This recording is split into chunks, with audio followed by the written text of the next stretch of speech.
listening to Wake Up Hollywood with Nikki Korula and Eddie Pence, right here on LA Talk Radio.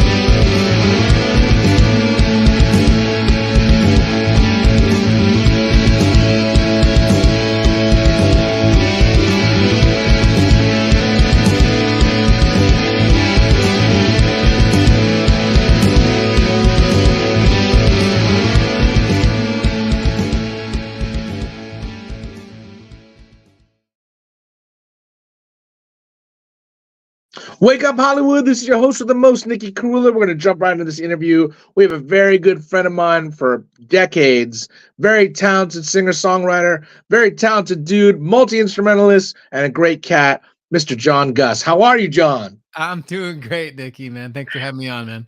It's hard to see this well-behaved, you know what I mean? Because you know the giggles are going to happen at some point during this interview. It's already starting. Here we go. Let's go. Well, notice I shaved off the mustache, so there's no. I had all these material. mustache jokes ready to rock, dude. I'm so disappointed. When did you shave the mustache? Because that is a huge step and a huge process. Hey, man, it comes on and off on its own, man. It has a life of its own. It just needed to be there that last gig that we did at Hotel. I love it. You know what? It's like I knew you were up to mayhem and mischief when I saw you show up to the gig. Instead of the boyish face I know and love, you showed up. You showed up a man. You were like, I've been some places. I got some songs and stories for you. I said, yeah, this is going to be a fun night of just listening to songs and every other minute. But the mustache. You're like, that's it. When I come home, I'm shaving this damn thing off. You were like Austin Powers with the mole. You're like, mole. You know what? It's so funny because Bonnie, at one time, she was like, she's like, you know what? Don't ever rock a mustache for me. And I'm like, no. You know what? Just because you said that, I'm going to rock a mustache and see how long that you will go out with me and we'll go into public places. And it was so awesome because you could tell she was a little bit annoyed, but sooner or later, they warm up to the mustache. The Tom Selleck mustache vibe has some secret powers. Oh yeah, no. When you're wearing a mustache, you command attention. People look at you differently. And you're like a sage.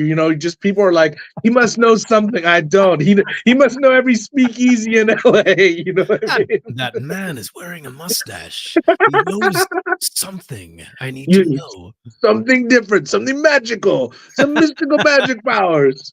Well, it's so good to have you on this show. It's been a long time coming. Thanks, You're brother. one of my favorite songwriters, one of my favorite people on the planet. You came from Connecticut, so let's ask a real brief pizza question. What is your pizza place in Connecticut? Because people from Connecticut are very particular about their pizza joints. What a great way to start. Whenever anyone asks about Connecticut, that's where they go to first. So first of all, everybody from Connecticut is a pizza snob. They think that they've got the market cornered. That's true. The New York people are looking at them like, what are you talking about? But yeah, no, to answer your question, Pepe's Pizza in New Haven. I mean, to me, that's the pinnacle. There's the whole Pepe's, Sally's, whatever, but nah, man, there's just something about that pizza. It's ridiculous. Pepe's is amazing. And you know what? I went to New Haven. I think I went to Pepe's because you told me.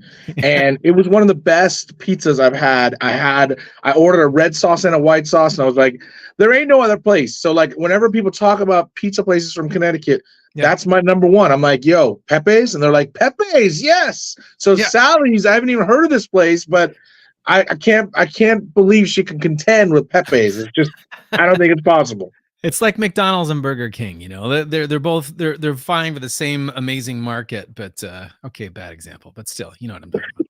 Well, I mean, Chicago's like that too. It's like everybody from Chicago loves Lou Malnati's, which I don't think is the best deep dish pizza place. There's three. There's Gino's, Giordano's, and Lou Malnati's, and I love Giordano's. Giordano's I think is the best, but everybody from Chicago is like, no. It's Lou Malnati's all day long. All day long is Lou Malnati's. So the debate continues. Wait, you mean Illuminati's? Like, Yes. Okay, I No, never heard of those. not Illuminatis. That Oh, okay. like The Lou cult. and then Manati. Lou Manati. Yeah, exactly. Those are the spots. No, but so you grew up in Connecticut. I know your dad was a great musician. He played saxophone. That's right. How did you kind of start getting into the love of music? What was the moment of zen for you that made you want to become a musician or made you fall in love with music? Oh boy. Yeah.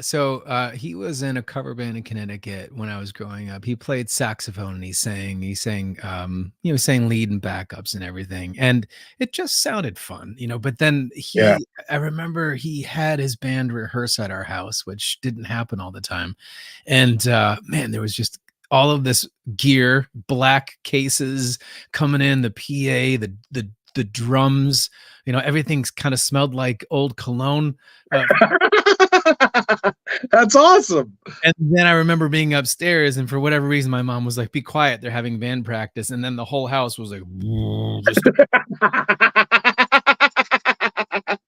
That's awesome. downstairs. What is this? Yeah, so like he would play with the drums and organ. I kind of say that they kind of sounded like that Whiter Shade of Pale song. Like they've That's awesome. but with That's the saxophone awesome. stuff. So yeah, so when I saw him doing that, it was that's what I want to do. I want to do that thing, man.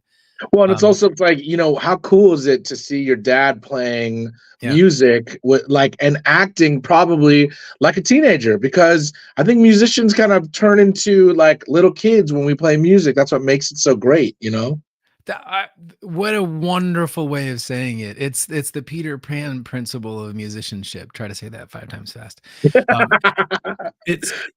there is something about playing music where all of a sudden for me, I'm 12 years old again and I'm learning how to play guitar, or at least I'm somewhere there. And if you're on stage and there's just something electric, everybody gets to have fun, and it's almost a reductive effect to a happier, better time for everybody, be it on Right. stage or watching it or whatever. But yeah, here's my dad who was, telling me to eat up, brush my teeth, and go to bed. And all of a sudden he switched and he's this different personality.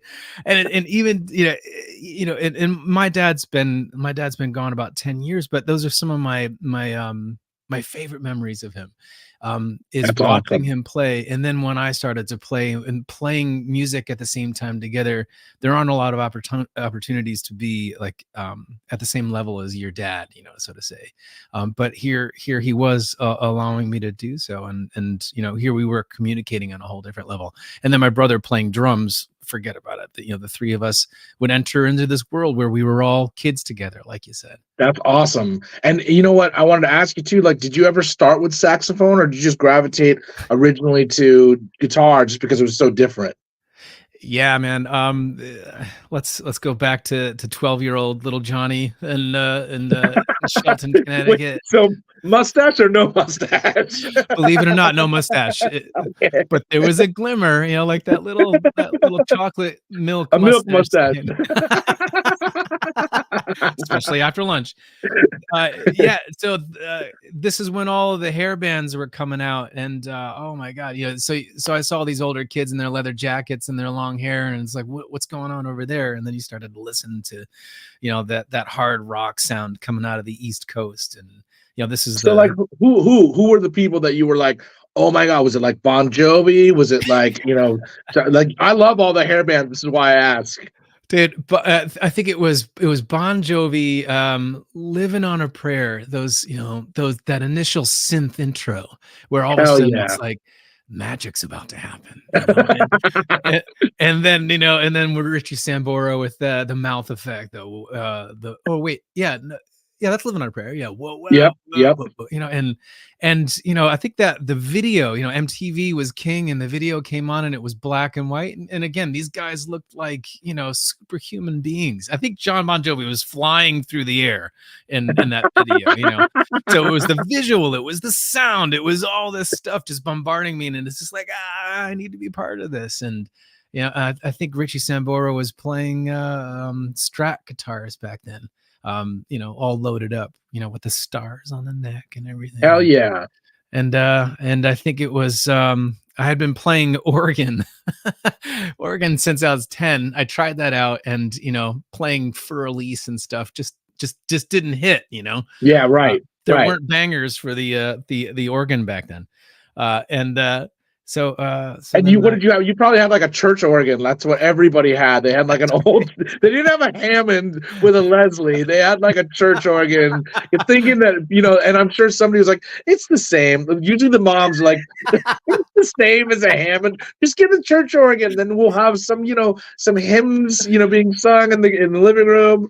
Yeah, it's not the same, but yeah, I can imagine little John playing on the organ like, I just want to get my feet to those pedals. Can I play Beatles now? No, orally. I was like, oh, yeah, it's honey. Sears is having a special on Kimball organs this week. Wow, that's awesome. Yeah. So did you buy an electric guitar first? Did you start on acoustic or did you start on electric? I started on an electric, and I don't know if that was just like if that was just bad parenting on my my dad's part or something, but it was amazing, and it came with a whammy bar and everything. We took me down That's there, awesome. and I think that yeah, it was for Christmas, and I pick it out. It's like this white Strat copy. God, it was just. I remember just bringing it home and looking at it like, what is this magical piece of hardware? What is this thing?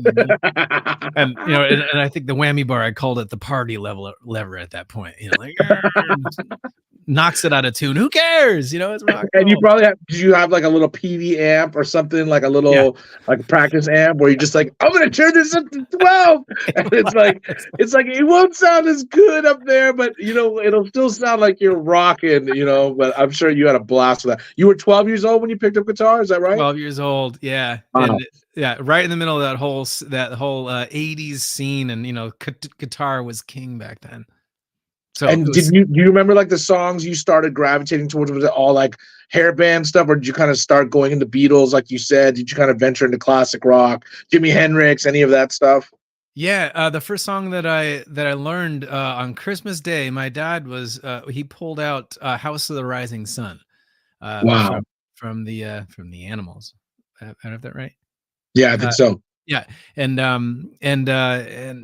I remember like it would just kind of came to me, and I was playing it, and we were going over to my Uncle Ron's house either that day or the next day, and he's like, "Bring your guitar," and started playing "House of the Rising Sun," and my uncle got his guitar, and I'm like, "Everybody plays!" It's like, yeah. Hell yeah. So I started with that, but then I was like kind of like on the bluesier side. Do you remember the band Great White, who almost burned down that? Oh yeah, of course. Yeah, So they were legends, dude. Yeah, dude. They had this one song called "Rock Me," and it was just this bluesier than blues intro. Just this real smooth 2-note intro, and it was just like, I don't know. There was something about it that called to me. And I brought it to my guitar teacher. I'm like, I want to learn this, and he's just set me on my way. But yeah, it was the bluesier side of things. But don't get me wrong, that little Washburn, you crank up the drive, and it got nasty really quick. And I was thinking like, the hairband era was such a my family's Indian. My parents came from India, and I had a Skid Row poster. The guy had the like earring from his nose to his ear, huge poster like hanging in my room. Like, oh yeah. And I'm just thinking now, like, my parents must have been like, this America thing is crazy, because I would never see something like that in my, my own room growing up. So I'm sure they were just like, he'll grow out of it. And I was like, no way, Skid Row for life. Because it was an era. It was an era. It was like Skid Row, 18 in Life, and like all those songs, man. And just crank the radio up on the car. I mean, forget about it. All throughout high school. Guns N' Roses. For me, I remember it was like Guns N' Roses. Def Leppard, like all those bands that came out in that era. I mean, Def Leppard was here before, but Hysteria and Guns N' Roses were pretty much the biggest two records that came out like around the 1990, something like that. So I just remember just being like, oh my God, this is what MTV's all about. This is everything, And it was. I mean, what Guns N' Roses did, blues band, right? Just like it keeps coming up. Like Led Zeppelin was an amazing blues band in the 70s. It did something different with it. Same thing with Guns N' Roses, blues band, but they blew it up and had Axl Rose screaming like Janis Joplin. Have you ever gone back and listened to some of the Guns N' Roses songs, like Mr. Brownstone? Oh And yeah, those are great. Those are so great. they're so good. And all of the different like key changes that they did back then, like you Yeah. can't do that on radio now. But back then it was like, okay, we're gonna modulate, we're gonna go up a fourth, we're gonna go up like a whole step. It's nuts, Well, man. and also like what's cool about Guns N' Roses, and I could say this because you grew up in the same era. It's Yeah. like when Use Your Illusion 1 and 2 came out after Appetite for Destruction, it was like the world was just waiting for this. I mean, it was just like an unbelievable experience to see those two records come out Yeah. and then also go through the Appetite for Destruction. That whole thing was just, you saw music videos where people are fainting and they're just touring the world. It's like, this is crazy. Whatever this is, it's the best party ever. You know what I mean? And it's just Yeah. like, it had to plant little seeds, probably in you and I both. Like, okay, whatever that is looks way cooler than what anybody else is doing for their jobs because it just looks like it's more fun. You know what I mean? So when did you start? Like, did you start a band when you were like maybe 14, 15? Did you start a high school band? Yeah, so what was it, seventh grade, roughly, or like sixth or seventh grade, I started playing, and then my brother got a drum set, and we had Oh shit. It's all over now. and the two of us would just get into this tiny room off of the garage and just pound away for hours. And we had like a little boom box with the record. We put the tape in there, and we record our song, blickum blickum, I mean, pop it out, and we like, Mom, you got to hear this. Like, she's like, not now. Not now. I'm cooking dinner. What's the line from Airplane? Hey, Johnny, how about some coffee? No, thanks. That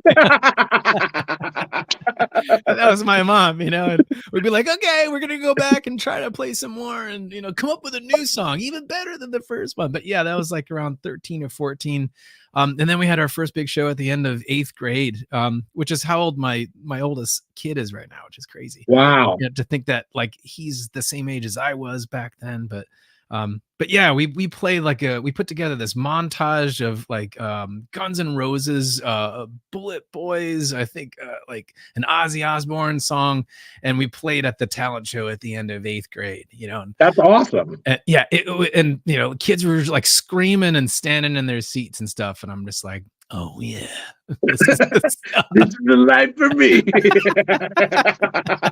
And my mom's like, you have to get a real job, and I'm like, yeah. We'll talk about that later. Yeah. Talk to my manager first. We'll talk. My dad's sitting there like, he's gonna play some gigs. It's gonna be okay. So what happened after that? Did you guys kind of start playing more like, I think a lot of the people will play like high school dances or like things like that, or did the band kind of fizzle and you kind of started writing songs? When did you start singing? When did that all kind of take place? Yeah, and that's a good point about writing songs. We wrote songs, but they did, not too many of them saw the light of day in the high school. It was all about the cover band scene. You had to play the songs that all the other kids knew, and we would have talent shows like every year. So my brother and I would be putting together bands. Then when we got to high school, we were playing with some of the upperclassmen who we thought were cooler than cool, and that they actually wanted to play with us was pretty impressive. So yeah, at the end of every year, we were lucky enough that the music teacher from middle school moved up to the high school, and she brought my brother and I into the music department earlier than we should have. So that's awesome. I was like a sponge, just like, give me everything. We were talking about Mozart, we were talking about opera, we were talking about the Beatles. Wow. She was heavy into the Beatles, and then how it all ties together. I started learning music theory, which I still use some of the stuff. Yeah, my music teacher. Wait, in high school you were learning music theory? Oh yeah, as a freshman. Oh, that's crazy! Wow. Yeah, and I became. It was like that. Like it just clicked. Yeah, my music teacher's name was Dot DeZamba, and she was just, oh my gosh, she was just generous. Like some music teachers hold back. And they're like, well, you're not ready for that piece. It's funny, when I got to college, not to jump ahead, but the second school I went to was Hofstra, and I studied music there. And they was like, we're not going to give you this piece until you've had this piece. I just came from Berklee College of Music, man, and it's like one of these open systems where like all the music is out there. Anyway, I'm getting ahead of it. But yeah, so my brother and I were different schools do different kind of like trains of thought. It's like It's weird. It's and then you realize that none of that matters. It's just about finding what gravitates to your soul and learning and developing and growing from that. Like that's the way I kind of feel like all music schools, and especially all schools, should teach, but it's like they have to give some kind of fundamental. I get it. It's like it's weird. Yeah. It's super weird. And I apologize. I get talking super fast when I get excited about that shit. No, Can I awesome. swear or no? You can swear. Fuck yeah, you can swear. I'm telling you, my folks are listening though. They're gonna send me a text, be like, tell John he's on the swear jar too. Hello to mom and dad Korula. Like, That's awesome. all right. That's all right. Oh God, I love your parents, man. They're awesome. They're awesome. But yeah, no, it's an interesting thing to talk about. You know, it's like when music is it's doled out, you know, and then kids become curious about it. Why does that work? Why does this work? You know, we even like analyzed Blackbird by the Beatles. Why does that work? Oh, that's cool. Half steps and these chromatic changes and stuff. And it's like when you make music something not to be feared, but just you're just kind of adding it on, you know, and using it all. And you know, she would set us loose on different instruments. I started learning how to play piano at the same time. I don't know. That's my philosophy with music. Just if you put it out there, and the hungrier a kid is, you'll find them picking up things, and they'll surprise you every time, you know. And well, it's so good that you had a teacher too that kind of like lit that fire in you, because those are the formative years where you kind of like trying to figure out what you want out of life. And when you have a teacher like that, they don't understand sometimes how pivotal they are, but they are so pivotal because she gave you your whole life a direction just with showing you some of those things because of her joy for it. You know what I mean? And that's really what it's all about. Yeah. It's weird. It's like a trust in the joy of it, I think. And she was really good at it. I mean, yeah, some of the upperclassmen were messing around and stuff and giving her a hard time about this or that. But I was just like, no, shut up. We're talking about this. Stay out of it, Stu. Stu. I'm sure there was a Stu in Connecticut. There had to be. I mean, isn't every other guy named Stu in Connecticut, of course. but yeah, no. So my brother and I had a band, different members in it throughout high school, and we would play at this or that. When I was a senior, that's when I had like a ton of fun. I wrote a song with two of my friends for graduation. It was my friends, that's cool. Libby and Linda. So here we were. I was 17 when I graduated, and we're writing a song with 3-part harmony, and we submitted it, and they're like, "Yeah, that's amazing." Awesome. So to sing that in front of all your peers and your friends and your parents and your parents' friends it's empowering, and it made it feel like, hey man, anything is possible, which I think is like really important. In small town Connecticut like that, and that's the whole small fish in a small pond, I guess, at that point. Well, no, it's cool. But it's cool about it. It's like you're understanding so many things, like collaborating, working with people, creating something, and then you see the response too. I'm sure the response was great, and it's like that gives you like this confidence. You're like, wait a minute, this is something I should consider, more long term. So, what was that like? Spring into Berklee College of Music? Did you choose that school first? Did you audition for a couple schools? Did you know what you wanted to do as far as a music major? Tell me what that process was like for you. I didn't want to go to school at first. I remember there wasn't a car ride with my parents, and they were talking about the SATs, and from the back of the minivan, I said something like, I'm not going to take the SAT. And I remember the car stopped, and my dad pulled up to the side. My dad was a businessman. He had his MBA, and he'd made a career for himself. So in his eyes, music was something that you did on the side for fun, like we were talking about before.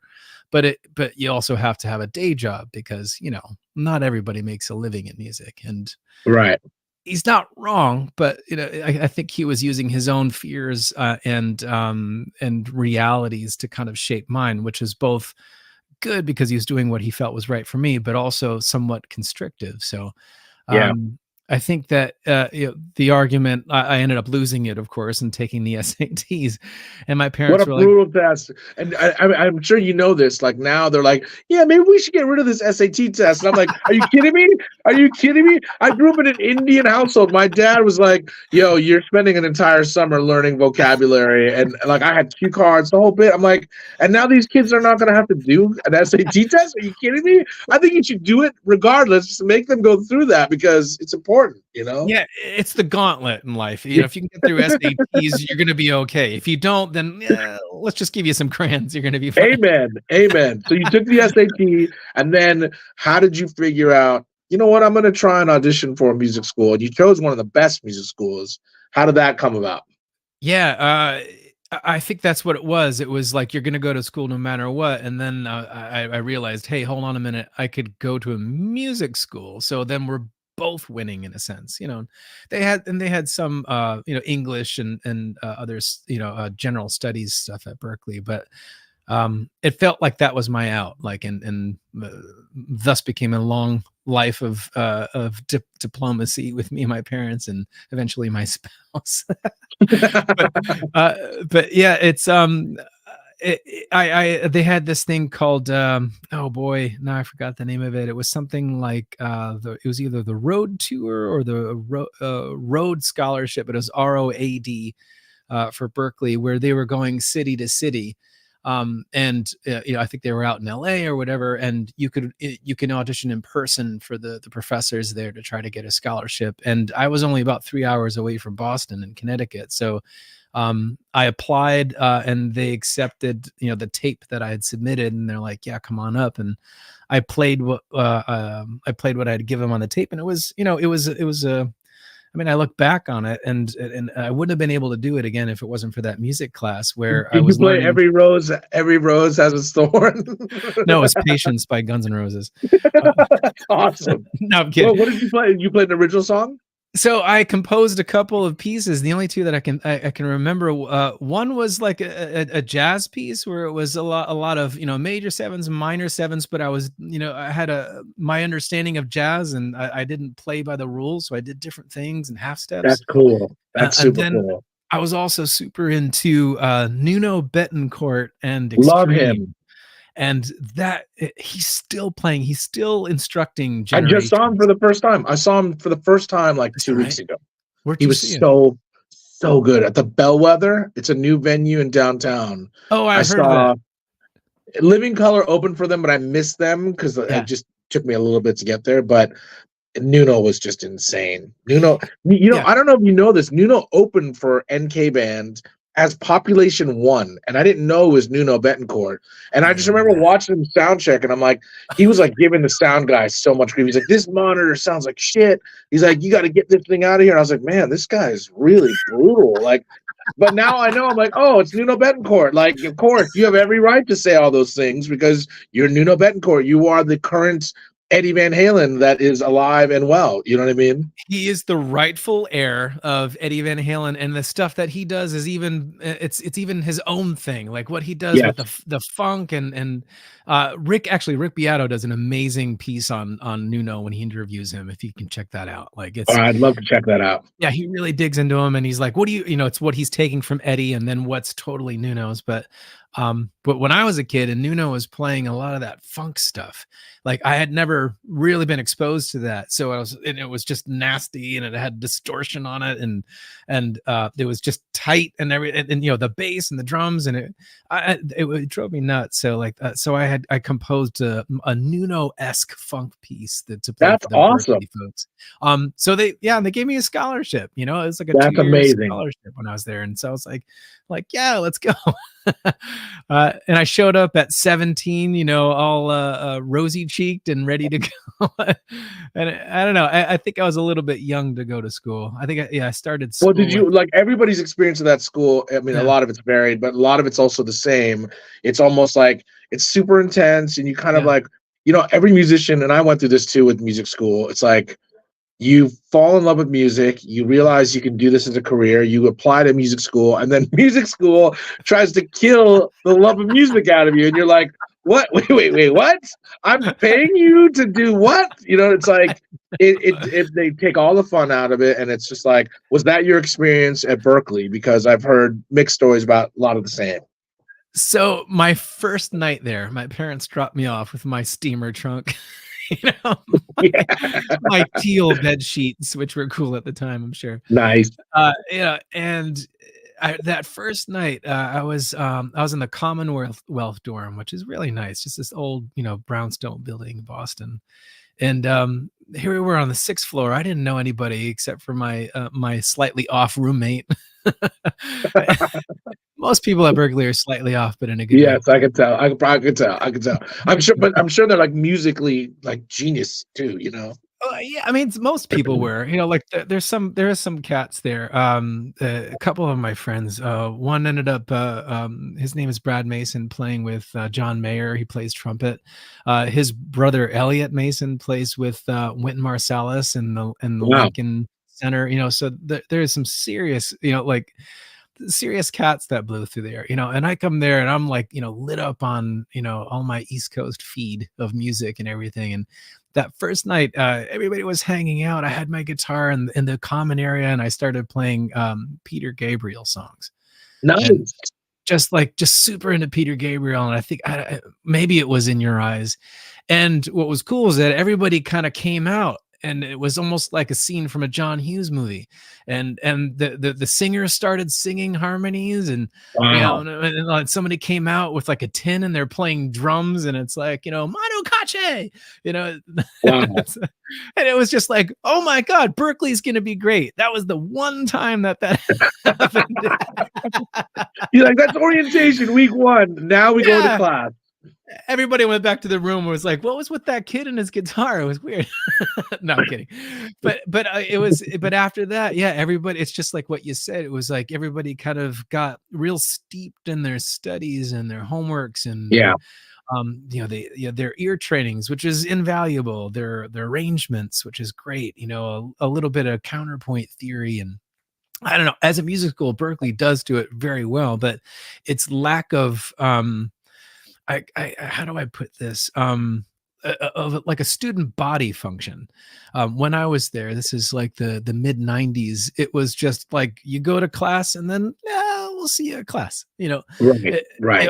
It wasn't a lot of organizations and stuff like that. As a freshman, I was coming in and there was this. I was behind this bunch of guys giggling with this drum case, and they're going in the front door and saying hi to the guard. Hey, what's going on? Yeah, we're just coming back from rehearsal, sure. And we're going up in the elevator, and they look at me and they're like, do you want to go to a party? I'm like, what are you talking about?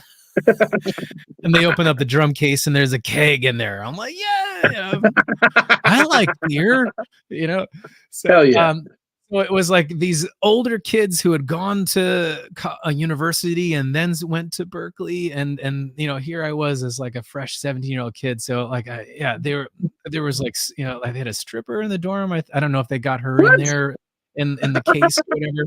But yeah, so and then everybody would disappear like roaches when the lights would come on and go into their practice things, and there are those you probably had them at your school. They almost look like refrigerator doors. And the practice rooms. Yep, totally. And that's what it's at. Like if you want to be a cat, you gotta practice and practice or whatever. But I found it both invigorating and isolating at the same time. It was a very interesting experience. I found it like, there were great things about it because it was like, wow, I finally am with my tribe. It was like I'm in like a conservatory environment. This is what I've always kind of wanted. And then you hear kids just like practicing for 4 and 5 and 6 hours, and you're like, I don't think I want to practice for 6 hours. Like I want to enjoy my life too. I want to practice for maybe 2 hours. And what I've learned now, it's like a lot of those guys. I had a roommate that was a genius sax player, and he's not really playing music now. It's like he kind of burned out because he was playing 6 to 8 hours a day and practicing, thinking that's what you had to do. And it was like, wow, man, I don't know if I could sustain that. Like that to me is almost like crazy, but I also love the discipline. So in the back of my mind, I'm always like thinking, because of that experience, I'm like, oh, I need to be practicing. So there's a lot of that always going on. But you see a lot of this mechanical thing. I'm sure you dealt with it at Berkeley. I know for sure you did, because that is what the environment kind of ingrains in you. Like, oh, you need to be practicing in a room by yourself, not making music with people. But then I would come into my room or my apartment, and I'd have like an 8-piece funk band in my living room on a Wednesday at like 4 o'clock, and it would just be jamming. And I was like, oh, this is where it's at. But I was studying opera, so like I would, go and sing opera, and then come into my apartment and just see this funk band and be like, what is this? This is way cooler than what I'm doing. I mean, this is so what's interesting about it, and the reason I'm asking you about it is these music schools, they do the isolating thing. They do bombard you with the academia of it. And the whole point of making music is with people. And Social. they kind of forget the simple part of making music with people is why we do this, and making those connections and creating art together is why we make music. And I think it's a bummer because a lot of people like yourself go to these great schools, and myself as well, and then you have these experiences that are not really like that at all, and it's kind of whack. So I love that you shared that because so you finished it 2 years, and then you were like, I don't want to do the program here for the rest, I'm going to go to a different school and kind of develop music? Like, what made you switch? Yeah, I got depressed. I think it takes the humanity out of it, and as a kid, I wanted to, have friends, and we did. We had Boston that we would, Right. gallivant around and stuff, and I had a great group of friends, but You'd gallivant or would you cruise? we had no cars, so we definitely. I just gleeked trying to get that joke out because I was so excited. I'm like, who gallivants? It was gallivanting. John gallivants. What do music students do in Boston in the middle of winter? I mean, we were kicking a can on the frozen pond in Boston Gardens. That's gallivanting. Right. It was Okay, I get it. All right, So, carry on. You're gallivanting, and then you're realizing. No, we had fun a lot, and I think I actually but from talking to my friends and stuff, I started to develop a love for philosophy, and just talking about things, and that's where somebody would say, "Hey, man, have you heard of Kierkegaard?" And then be pulling a blunt out of their mouth, different. So, that was my introduction, and then in the same breath of philosophy is like, "Hey, man, we want some Miles Davis." I'm like, "What are these drugs?" It's kind of so the second year I was like, all right, I had a bunch of roommates. My second roommate was cool, but I'm like, maybe I want a room by myself. They opened up a new building on Hemingway, right near the Fens, and I'm like, yeah, it'll be great. And I was gonna try to get a room next to my friend. Didn't work out. I got a room in the back on the first floor next, where there was no sunlight. There was a car parked outside that when the bums would hit it, it would start to run an alarm at night. It was just like fucking worse, man. Wow. And so I started to get really down. And you're like, come on, are you kidding me? Yeah, it's like I started with Peter Gabriel on the whole floor, and then there's just bums in the car alarm, And so I tried to change my room and everything, and it was a hassle, and I finally did. But then I'm just like, maybe this school isn't right for me, and it just wasn't working out. I mean, the minute I decided to leave, by the way, I get into a band with a bunch of friends. My juries allowed me to be in a couple of what do you call it, ensembles. That's combos. Yeah, we did that. We did that too. Yep. Yeah. And I didn't go in with like a lick of like real jazz expertise. So getting my juries up to par so I can actually, and when I finally did, they brought me into this ensemble, and they were just playing like Eagles and stuff. And it's like, is anybody can sing? And I kind of raised my hand, I can sing. And then the guy's like, see me after class. And he's like, listen, I'm going to bump you up to this other ensemble that you're not qualified for, but they need a singer, And then I started to say to myself, aha, I should sing more. Yeah. So that worked out. Good. So, but by then I was out the door. So then I decided I was going to try to stay in Boston, but I couldn't afford it, to go to like Boston College or Boston University. So my twin brother, was going to Hofstra on Long Island, and my parents were like, give it a try. So I did. I tried it out. It was okay. That was the school where I learned business of music, which was really helpful, and a little bit of like synth and technology and sampling and more. And I didn't know this when you sent me your bio. I didn't know that you were an A&R. You worked at an A&R. You worked at A&M Music. Is that right, in New York? Yeah, Extremes label, and Janet Jackson and Patty Griffin and everything. The Police. Every time I turned over a CD or a record, it was A&M. So I'm like, let me try those guys, and So I went for an interview and they took me. It was at that time where I still had my dad's voice in the back of my head, like be a musician, but have a real job going on too. So then I Right. started to think maybe if I'm going to get a job, at least I get a job in music or whatever. So I interned in A&M Records and on was it 8th Street in New York City. New York, Commuted yeah. in there 2 days a week. The whole subway thing. It was I really felt like a real New Yorker for a little while. That's awesome. That's awesome. I Yeah, it never was knew that part cool. of your story. It's so crazy. Oh, right on, man. No, I appreciate that. Yeah, it was cool. I mean, I learned a lot. It's I mean, I was working for this he was the head of A&R, Jim Phelan, I think was his name. But he discovered a bunch of people. And I learned about the whole process. That's where I started to learn about what a producer does. They had this whole file cabinet of all the different producers, and I had to like file it. So I would pull up a sheet of this producer, and it would have all of his credits. And I'm like, what does a producer do?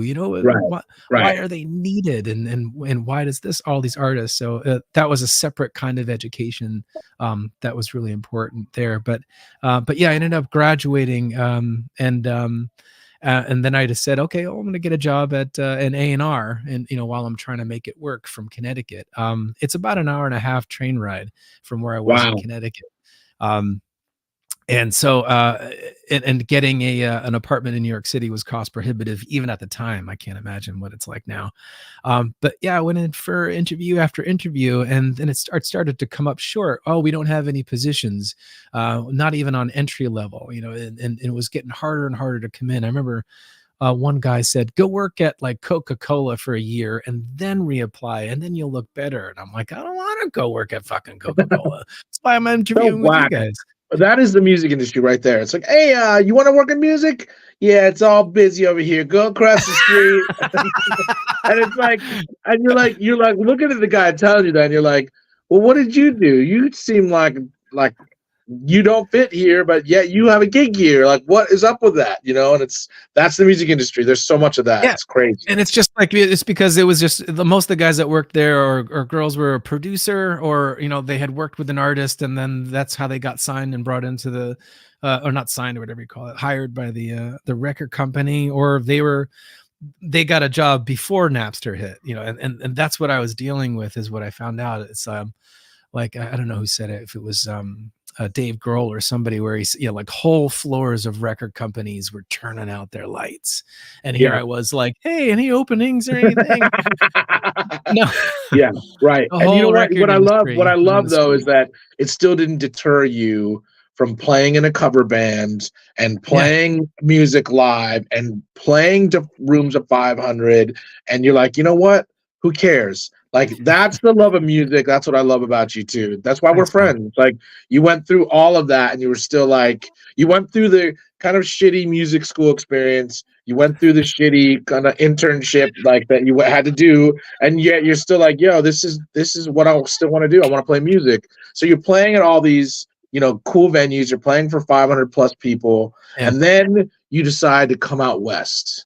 And I love that. I know that's where you met your wife too. You met your wife. Didn't you meet Irene in New York? In Connecticut. Hold on, let me close my door. Connecticut. That's right. The That's natives right. are getting restless. Hold on. All right, no worries. Hey, Grant, keep it down. Grant, please keep it down. Living that dad life, bro. Living that dad life. I keep gleeking all over the place. Jimmy, like pleading with them to keep it quiet. Please, I need this interview. trying to be polite in front of Yeah. people. No, it's good. You're like, if this interview wasn't going on, you'd be getting a spanking.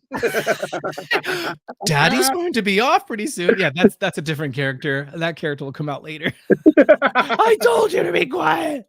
So you meet the love of your life, and then I remember you both moved out here together, right? That's right. Yeah. So Irene and I both met at the same day. We started the same day at this company. It was a .com company. It had nothing to do with music because, like my dad said, I needed to make money. While I was playing in that cover band, we were making some cash, but not enough.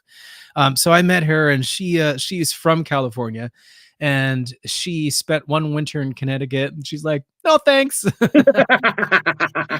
And so she's Right. like, yeah, I got a chance to move back. She got a great job in television, in research. And she's like, yeah, so I'm gonna take it. And there's that pregnant pause where I kind of said, Can Can I I? come? Can I come?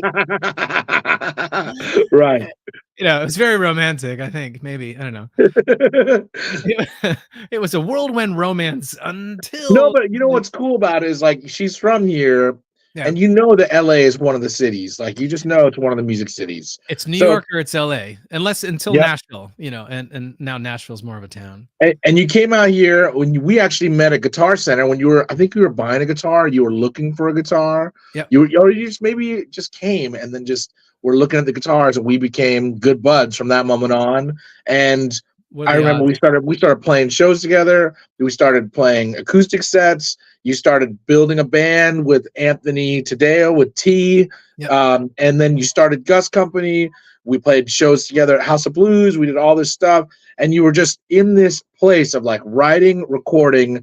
There must have been a point where you're like, okay, this is all about original music. This is a different hustle. It's harder in some ways, but it's also more gratifying in some ways. And you're finding that process. Tell me how that was different for you. It was always so awesome watching you do your hustle. I'm still doing it, bro. I'm still doing it. I'm getting old, bro. You don't look it. There's still the energy.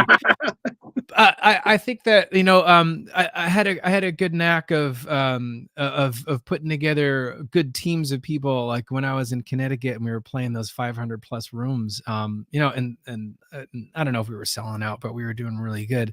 And we was a team of people that were doing different things, and I was recruiting people, and then one guy was getting the gigs, and when you're young, you've got this big group of friends and stuff. Coming out here, I had nobody. I knew no one, until you. Maybe I was a little too hungry when I met you. I'm like, do you want to be my friend? You're like, no, buddy. I just want to sell you a guitar. Man. Like, chill out. And then that's the bed. Can you grow a mustache? Give me 20 years. So no, I definitely respect your hustle and your drive and the way that it was. I had trouble doing the writing, the rehearsing, the websites, and getting people to come out. Having to invite people out in the city in Los Angeles. Such a grind. It's still a grind, and you know what? Yeah. But you know what? I don't know if you feel like this. Now I've gotten to a point like I've played big shows. Like I don't care. I want people to show up, but I'm not gonna. It's like, yo, come if you can, and if you don't, it's okay. Like no worries. Like everybody's got their lives, and the irony is like people keep coming, and I'm like, oh, okay, cool, keep coming. But I know that same feeling where it's like, oh my God, I gotta send a text, or like, hey, have a phone call, or here's an email, or blah blah blah blah. Yeah, it's a hustle, it's a grind, but we do it because we love it, I mean, I made so many mistakes, but I think the biggest one was assuming that that my friends were always gonna come to all the shows, and then after a while, like friend rock gets old, and friends are like, hey man, it's I can't come to your show again this weekend, or it's right. It's hard, and the clubs in LA expect you to bring every single person. It's a revolving door. Like I remember I would load in, and like when I would play the Roxy, they had this club called On the Rocks up there. It's great little club. It's kind of like the perfect balance of a well-known club, but a smaller room. So that you really feel the energy of the crowd there.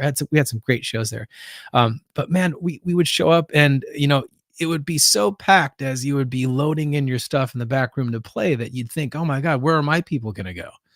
Right. Surprise. Right. As soon as that band is done, that whole room clears out like a fire drill. All you people, you got plenty of room.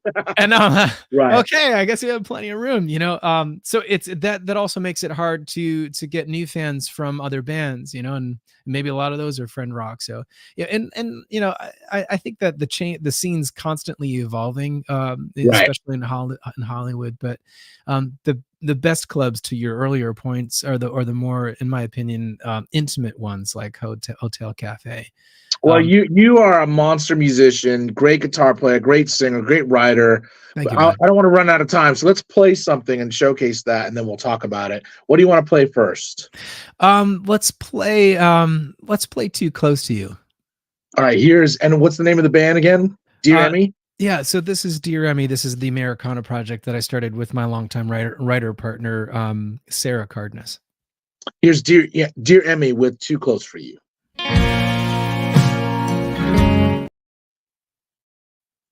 Hold on, it's coming.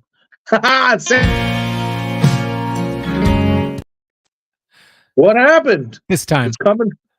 Hold on, Sam. We got it? Hold on. He's saying something in the chat. What is he saying? Can't play the songs. He said trouble, can't play the songs. Okay, weird. Okay. Can we play any of the songs, Sam? Let's see. This one. Well. Weird. What is going on, Sam? I thought we just had them. All right. Well, let's see. Hold on. He says sorry. It played earlier. Yeah, we were listening to it play earlier. Okay. You know what? Let me see. You got a guitar on you? Why don't you play live? Play something live. All right. We're gonna pivot while Sam figures this out. You're gonna play us a song. Right. This is why I can do this with you, because you can actually play and write and sing. So let's do it this way. Weird. That's a first. Let's see what we got here.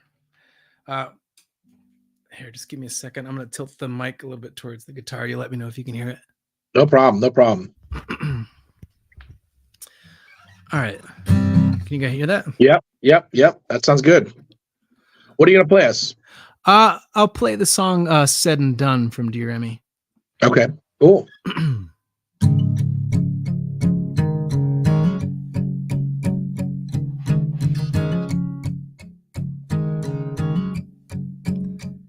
We took all the things we thought really mattered and threw them all away like a pile of magazines. Nothing heals a heart once it's been shattered, so I believed. We drove all the way down to Louisiana, just running down another second chance and trying to recreate a bit of that old magic and build a dream. And you said, hold me again like you mean it. Remind me where we come from. Well, you only really want me when I'm leaving, when everything's been said and done.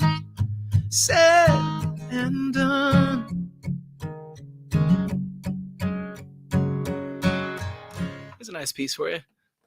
That's awesome, dude. Such a killer song. I love that you're going in this Americana direction. It's always been a major influence for you. Tell me, like, you started this project with an artist that you met her while you were in another band, right? A cover band that, or not a cover band, but a band that the guitarist broke his finger in a garage door, right? Is that the girl that you started the group with?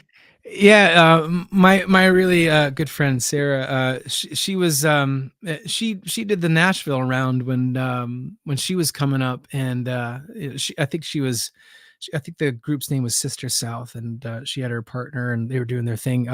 She ended up leaving Nashville, having a family and everything, and then she kind of got that itch, as you know, you can't, once you start, man, you can't stop playing. So yeah. So Absolutely. She came back to it, put a band together, and in the process of rehearsing for their show, the guitar player was closing his garage door and just absolutely just wrenched his middle finger on his left hand. So at the time, I was playing with a drummer in another project, and he's like, "Hey, man, you play guitar and sing. Why don't you try this out? And so I showed up for rehearsal, and we played one song, and Sarah and I were just looking at each other like, oh man, that's it. Like the harmonies were right there. Like we instantly sang. And like that goes back to when I was a kid. There's something about like, I love singing harmonies, with between a man and a woman. There's just something about that blend that just drives me nuts, man.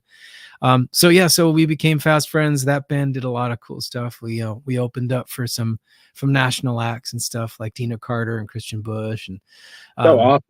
Yeah, played some cool gigs with that band, killer band. And it ran its course in its own way, and that's when she and I started this Dear Emmy project, which is interesting. It was a lot of the softer Americana songs that didn't work for the country band, and it's the one that we. What's cool about that? Like everybody loves the Plant and Krause vibe. Oh, a lot of your songs have that vibe, and it's like it's so funny because like. I love Alison Krauss. I love Led Zeppelin, Robert Plant. But when those two come together, there's something magical about it. And that sound is so great. And when I heard the Dear Emmy stuff, I'm like, oh my God, I love this already because it's very much in that Americana, like it's kind of like the new Americana sound, and it is so good. So I hope this project is always a thing because thank you, brother. It's so good. You want to play something else? Let me see if Sam, let us know if we can play any of the studio tracks. I don't know what's going on with the YouTube links, but in Sam's defense, he's like, hey man, send me some MP3s, and I only have like the big wave files, so it's definitely on me. Oh, that's right. You could have sent that. Let's see. Hold on. Let's see. Should we try? Let me see. Should I try a wave file? He said he's going to try in a minute. Okay. All right. We're going to try one more song, but you know what? In the meantime, maybe play us a little snippet, and then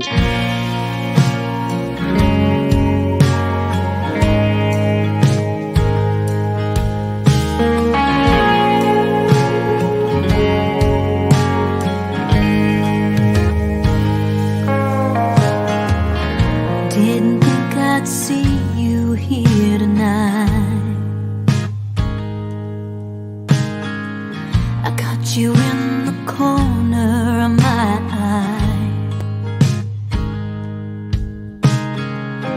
That same old rush knocks me over.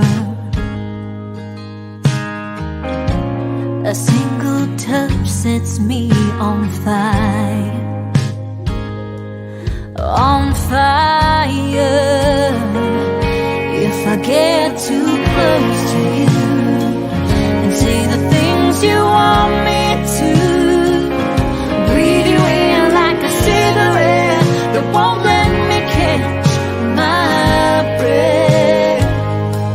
You're probably no good for me, but let's see how far we get. If I get too close to you.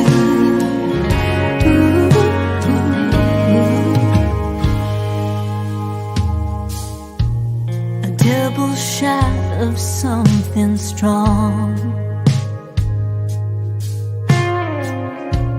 The jukebox playing our own song.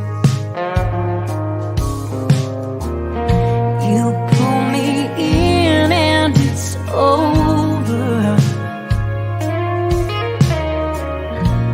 I'm tangled up in this old fire. Fire. If I get too close to you and say the things you want me to, breathe you in like a cigarette that won't let me catch my breath. You're probably no good for me, but let's see how far we get. If I get too close to you.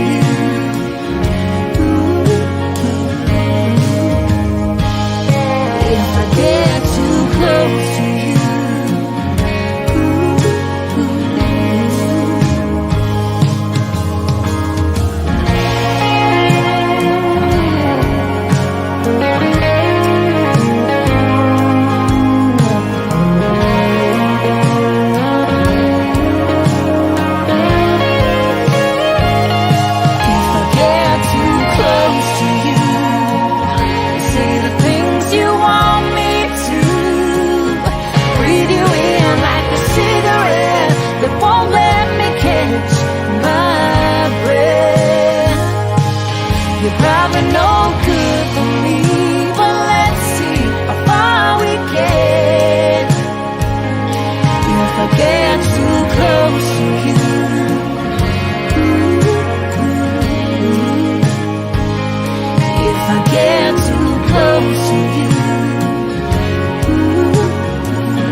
with this project because it's just awesome. And I love the guitar work too. Like, man, it sounds awesome. What were you playing through? You're playing through a Strat? That's actually that's Paul Riddell, the producer, who I met at Hotel Cafe. Really good friend of mine. I played the acoustic guitars on that, but he took care of all the electrics. You can play the electrics. You tell him to scoot, man. Take over those electrics. No, man. Yeah, I mean, I love your acoustic playing, but dude, I've always, like we used to jam all the time, and like, Thank you, you're brother. a ferocious musician. Like you actually were one of the reasons I started taking my first guitar solo. You were the reason. You're like, you need to get up there and play guitar solo. So, like, man, your guitar work is just incredible. Where can people find you if they want to find you online? We're running out of time, but I'm going to have you back on because of the glitches and stuff. But where can people find you online? Where can people find this project? Tell all the websites or all the Instagram handles that you have.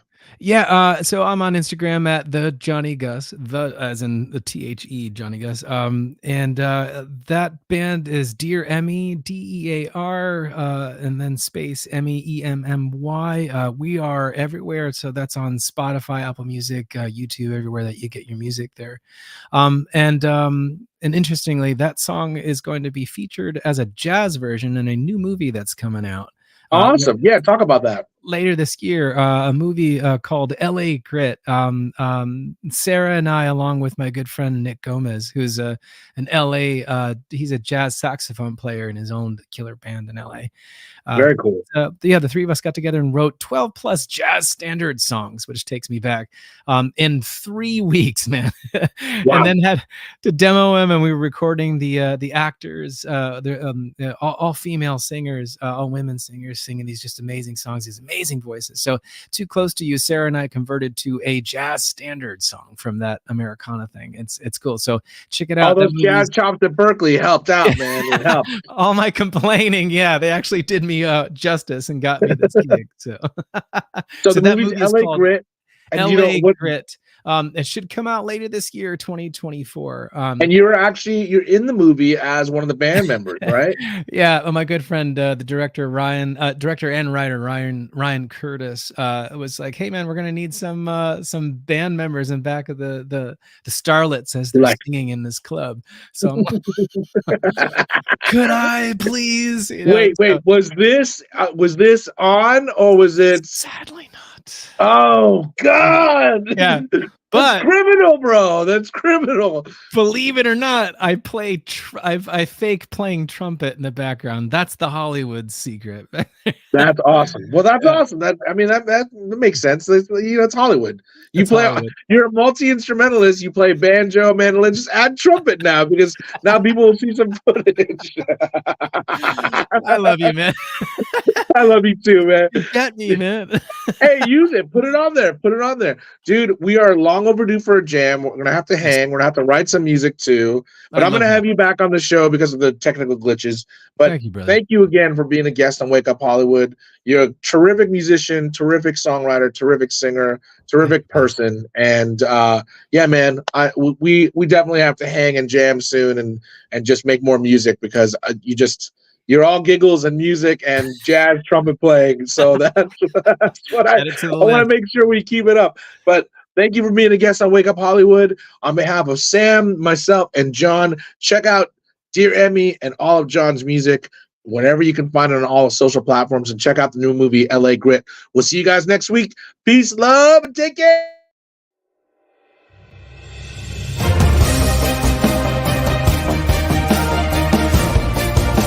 You're listening to Wake Up Hollywood with Nikki Korula and Eddie Pence, right here on LA Talk Radio.